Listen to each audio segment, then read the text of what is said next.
السلام عليكم، صباح الخير جميعا. تنبيه يا إخوة بالنسبة لصلاة الجمعة.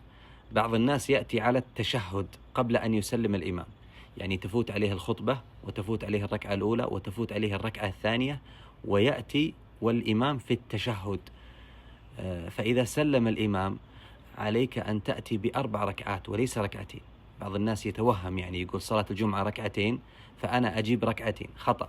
خطأ. إذا سلم الإمام وأنت فاتتك الركعة الأولى وفاتتك الركعة الثانية، فصلها أربعا، صلها مثل ما تصلي الظهر 4 ركعات وليس ركعتين. أسأل الله أن يرزقنا وإياكم المحافظة على صلاة الجمعة وغيرها من الصلوات. شكرا لكم.